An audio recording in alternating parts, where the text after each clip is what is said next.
तो केमिस्ट्री के इस सीरीज में आपका एक बार फिर से स्वागत है। आज हम पीरियडिक टेबल के बारे में पढ़ने वाले हैं, यानी कि किस प्रकार से आज जो हम देख रहे हैं पीरियडिक टेबल वह कोई एक दिन का घटना नहीं है। इससे संबंधित कई सिद्धांत दिए गए, जैसे कि डोबे-नायरन का ट्रिक सिद्धांत, न्यूलैंड्स का अष्टक का नियम, फिर मेंडलीफ का पीरियडिक टेबल, फिर मोज़ले का पीरियडिक टेबल, यानी कि यह कई चरणों से गुजरा है। इन्हीं सब के बारे में आज हम डिटेल्ड स्टडी करने वाले हैं। So now you stay tuned, study art. आइए हमारे साथ।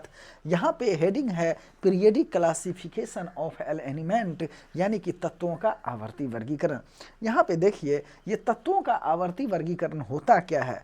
तो किसी मौलिक गुण को आधार बनाकर की गई पदार्थों की ऐसी व्यवस्था जिसमें निश्चित अंतराल के बाद समान गुण वाले पदार्थ पुनः उपस्थित हो जाते हैं, यही व्यवस्था आवर्ती व्यवस्था या आवर्ती वर्गीकरण या पीरियडिक क्लासिफिकेशन कहते हैं। यानी कि किसी मौलिक गुण को आधार बना लिया जाए, चाहे वह उसका एटॉमिक नंबर हो, चाहे वह उसका मास नंबर हो। तो इस प्रकार का किसी भी एलिमेंट का कोई गुण को आधार बना लिया जाए और इस आधार से उसको सजाया जाए कि एक निश्चित क्रम के बाद उसी गुण वाला वही एलिमेंट पुनः रिपीटेशन का बात करता हो, उसी को कहा जाता है तत्वों का आवर्ती वर्गीकरण, यानी कि periodic classification of an element.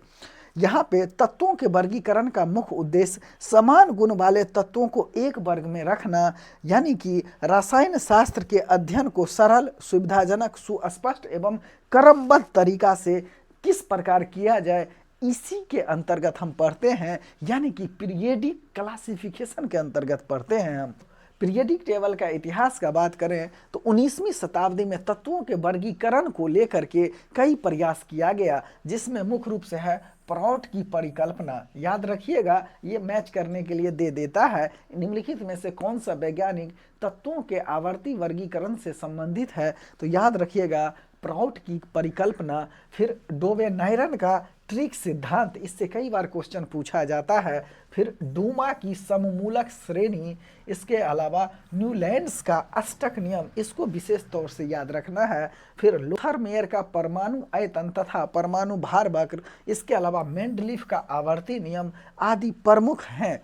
ये सभी क्या है, यह सभी तत्वों को सजाने का एक दिया गया नियम है। हमने कहा प्रॉट की परिकल्पना, डोबे-नायरन का ट्रिक सिद्धांत, ड्यूमा की सममूलक श्रेणी, न्यूलैंड्स का अष्टक नियम, लोथर-मेयर का परमाणु आयतन तथा परमाणु भार वक्र, फिर मेंडलीफ का आवर्ती नियम आदि प्रमुख है। तत्वों के वर्गीकरण के इन प्रारंभिक प्रयासों में तत्वों के परमाणु भार को ही वर्गीकरण का मुख्य आधार बनाया गया, यानी कि आज जो हम मॉडर्न पीरियडिक टेबल पढ़ते हैं उसमें मुख्य रूप से हम एटॉमिक नंबर को बेस बना करके पढ़ते हैं, लेकिन इससे पहले एटॉमिक मास यानी कि मास नंबर को जो है वह मूल आधार बना करके तत्वों को क्रमबद्ध रूप से सजाया गया था। यहाँ पे कई सारे जो वैज्ञानिक रहे हैं जो कि इस संदर्भ में काम किए हैं, जैसे कि पहला है डोबे-नायरन का ट्रिक सिद्धांत। यह दिया गया था 1829 ईस्वी में, यानी कि यह ट्रेड्स का बात करता है। फिर न्यूलैंड्स का अष्टक नियम, यह दिया गया था 1863 ईस्वी में, यानी कि यह ऑक्टेव सिद्धांत का बात करता है। यानी कि हम देखेंगे किस प्रकार से, जैसे सा रे गा मा पा धा नी सा, यानी कि 8 के बाद वह तत्व पुनः रिपीट होता है, वह शब्द पुनः रिपीट होता है। कुछ इसी प्रकार का गुण प्रदर्शित करने का काम ऑक्टेव का न्यूलैंड्स का अष्टक नियम जो है उसमें किया गया था। फिर मेंडलीफ का एटॉमिक वेट, यानी कि मेंडलीफ जो है 1869 ईस्वी में पीरियडिक टेबल से संबंधित अपना नियम प्रस्तुत किए थे और उसमें उन्होंने परमाणु भार को तत्वों के वर्गीकरण का आधार बनाया था। फिर इसके अलावा ये जो मॉडर्न पीरियडिक टेबल पढ़ते हैं वह मोसले द्वारा दिया गया था। यह दिया गया था 1913 ईस्वी में। यहाँ पे हम तत्वों को वर्गीकरण का मुख्य आधार, वहाँ पे हम परमाणु नंबर को लेते हैं, यानी कि परमाणु संख्या को आधार बना करके लेते हैं। एक एक करके अगर हम इसकी बात करने का प्रयास करें, क्या होता है डोबे-नायरन का ट्रिक सिद्धांत, तो यहाँ पे समझिए। देखिए, ये जो डोबेनायरन वैज्ञानिक थे, ये कहाँ के थे? तो यह जर्मनी के वैज्ञानिक थे। डोबेनायरन वैज्ञानिक कहाँ के थे? जर्मनी के। इन्होंने 3 ग्रुप में तत्वों को रखा जिसके गुण समान थे, जिन्हें ट्रेड कहा गया।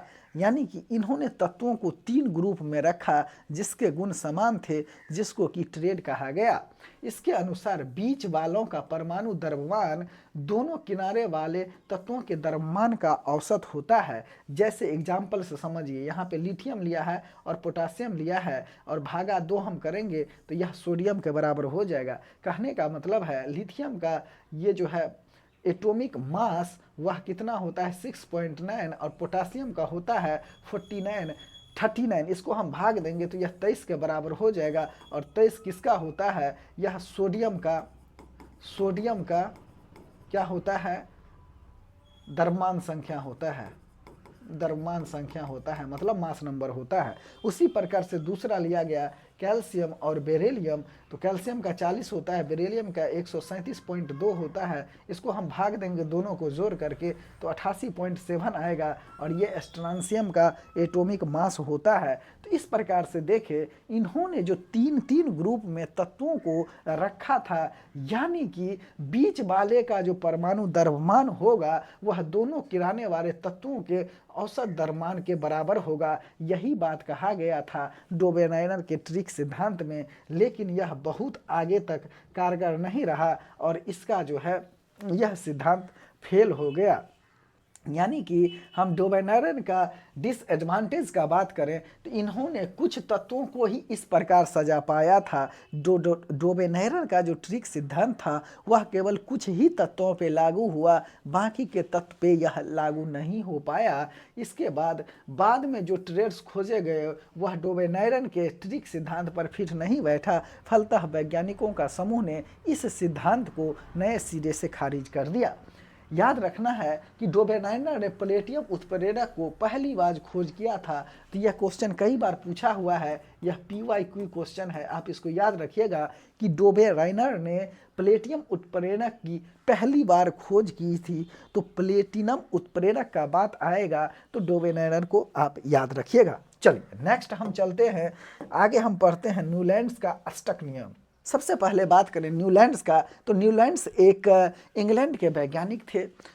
इसके समय में जो ज्ञात तत्वों की संख्या थी वह कितनी थी? 56 थी। यह कई बार क्वेश्चन पूछा हुआ है, आप याद रखिएगा। न्यूलैंड्स ने जिस समय ऑक्टेव रूल दिया था उस समय तत्वों की कुल संख्या 56 है।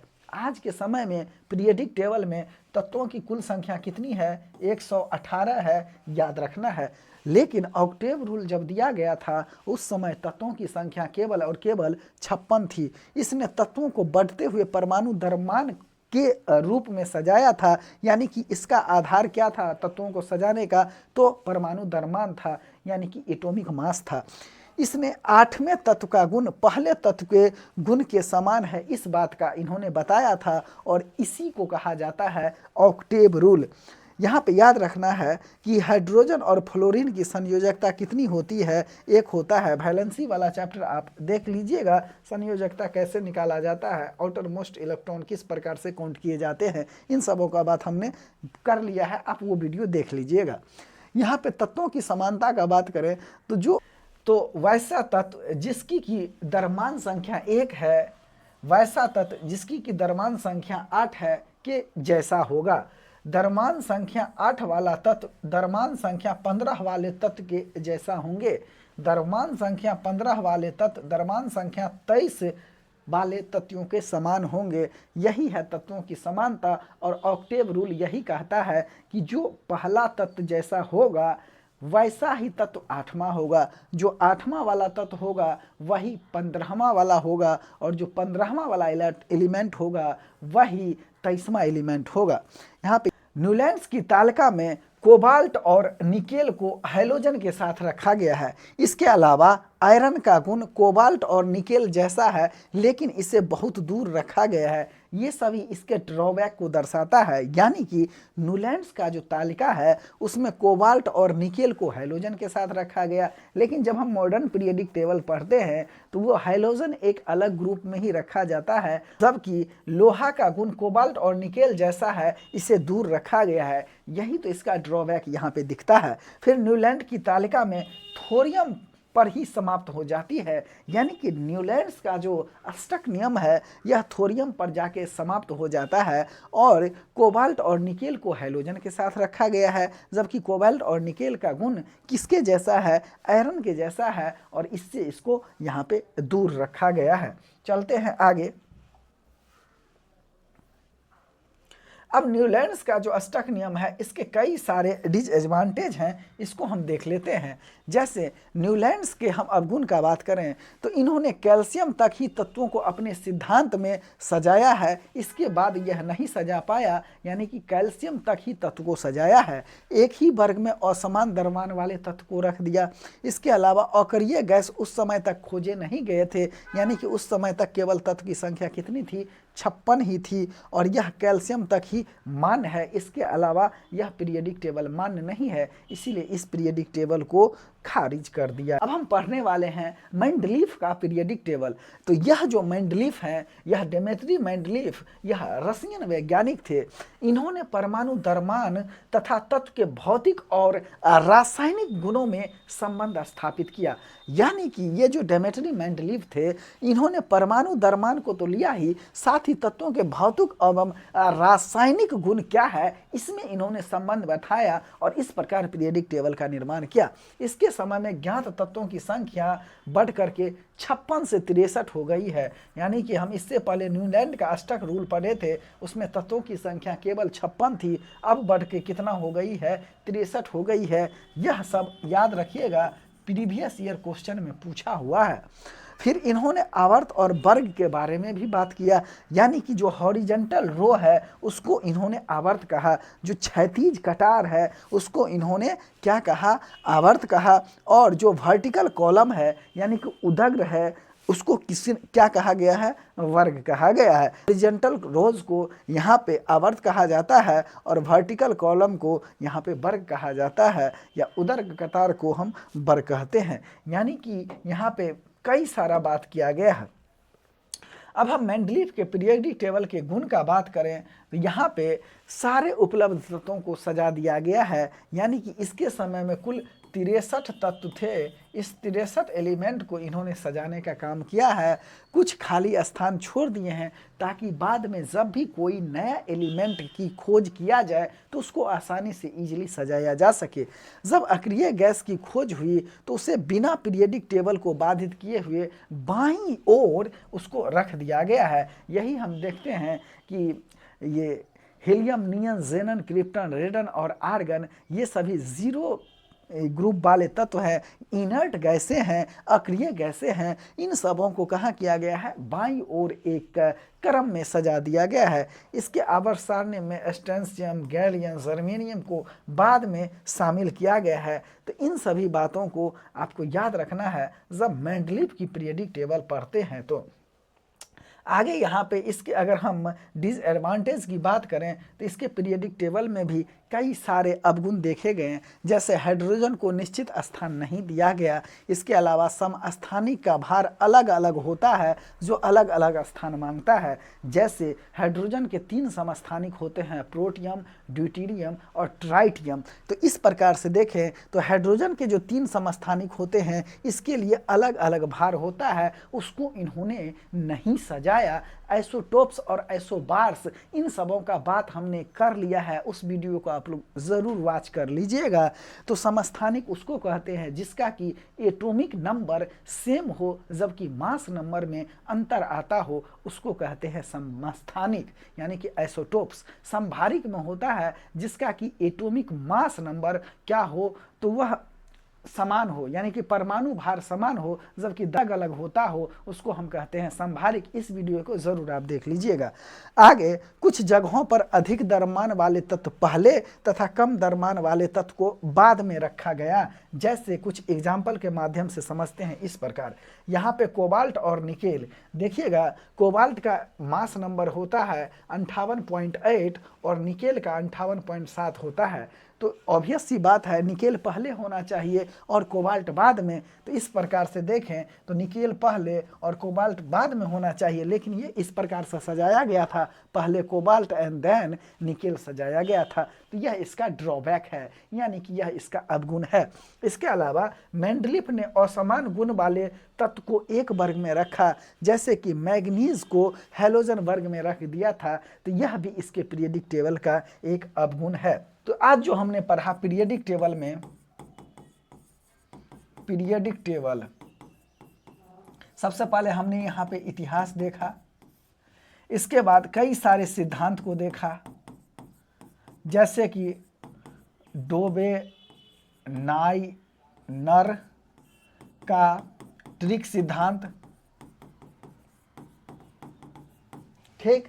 इसके अलावा हमने देखा न्यूलैंड्स का अष्टक नियम,